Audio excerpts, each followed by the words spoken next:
I understand that you like to experiment with different materials in your books, not only some traditional materials, maybe some new materials or something. What's your experience with that?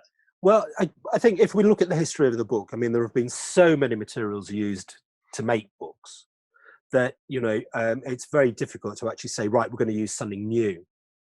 You know, the imagination, the engineering, the experimentation that our forefathers have done has been absolutely incredible.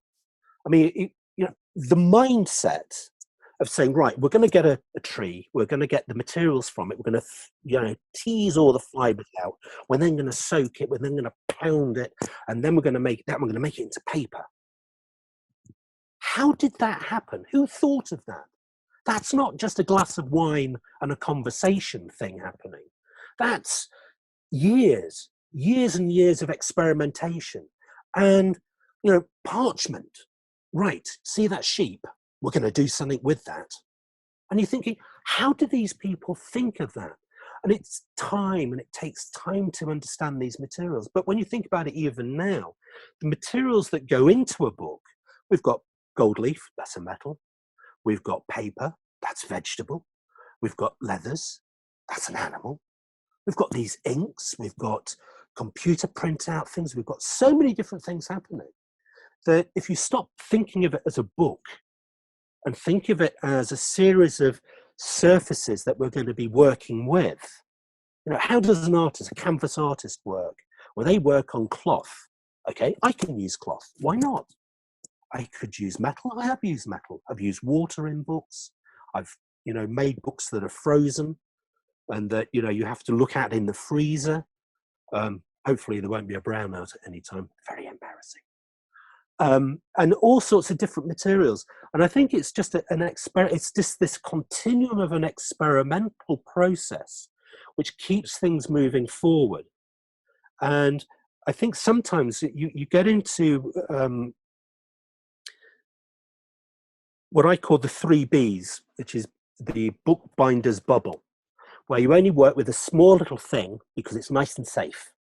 And everybody's doing 5 raised bands, a little bit of gold leaf, a little bit of leather, marbled end papers, and everybody's going, oh, wonderful, wonderful. That's 200 years old. We've been to the moon since then.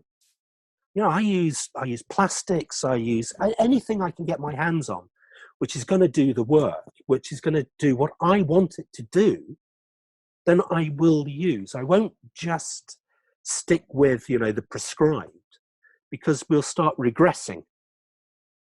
I mean, the work will stay the same, but the timeline will keep going forward. And the work will become more and more in the distant and the past, and less relevant to what is happening now and in the future. So we have to engage with all these different materials. I mean, Tyvek, for example, you know, when that first, I was at college when that first came out, and they came to us and said, do you want to use some of this? And everybody was looking at it going, no. I went, okay, I'll have a go with this. And so I was painting on it, I was making bindings and stuff from it, and it was absolutely wonderful. I thought, this is great stuff. You know, this has got possibilities. And that was a new material then. Now, everybody's using it. Yeah. So yes, why not? And again, there are all these different materials which are being produced, you know, sort of materials that are made from fungi and all sorts of stuff. Well, that's a relatively new thing. You know, fabrics and materials that are being made from pineapples and all sorts of stuff. You know, we should be engaging with those. Why not? I mean, it may not work for everybody, but for the few people it does work for, that's fantastic. I mean, can you imagine the first person to say, actually, I'm not going to use wood for the boards. I'm going to get some paper, new invention, and I'm going to glue all those together, and that'll make it stiff, and I'm going to use that instead. And everybody, no, you can't do that. I am going to do this. And so you've got to have people that are pushing forward, that are trying, and not just making, you know, manipulating and making what I call, and this is where I'm going to get the hate mail, knick-knack sort of stuff, but stuff that's relevant, that's got purpose, not just looks nice. And you think, right, I'll make one of those, and I can't think of a use for it, and it takes a very long time to make, but that's nice. Stuff that's relevant, that's purposeful, that's got a meaning to it and a resonance, which then other people can engage with and take forward. So there are so many different things and so many ways that we can continue to experiment and push forward, that, I feel that it's important that we do this. We've got to give conservators a job for the future. Exactly. And I think it's very important. I think of myself as a creator of work and jobs in the future. I wanted to ask about materials because a few weeks back we talked to a wonderful bookbinder, Inga Duvik. Inga Duvik, yeah. And he talked about how when he uses new materials and new techniques, it should relate to the book he's working with. Is that important for you? Should bookbinding somehow reflect what is in the book? Well, I think, should the binding reflect? I mean, it depends on where you are and how you see it and how you work with it. A brown leather book with 5 raised bands or cords on the spine, about historical, maybe that would fit. But if you're working with an artist's book, for example, and you've done your printing with cloth, well then, to get a holistic approach, to give some idea and some, continuity, a narrative to the book, starting from the outside, opening the book, going through the pages and everything else. Yes, it's logical to have the sequential narrative echoed with the materials that the binding, the pages, the book and everything's made from. And I think that's very, very important. I mean, I'm working on one book at the moment where I know I'm going to be having to use burnt cloth on the cover, because that's what the artist used in the print work. Now I've got to think of a way of making that work, and that will take obviously a glass of wine and a conversation.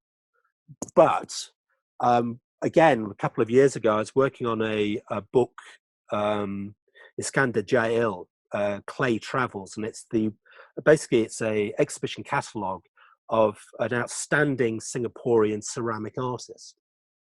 And the work is beautiful. I mean, and it's collected by institutions and governments and things. And the guy who went to the exhibition, he would have loved to have bought one of the pieces, but it was just,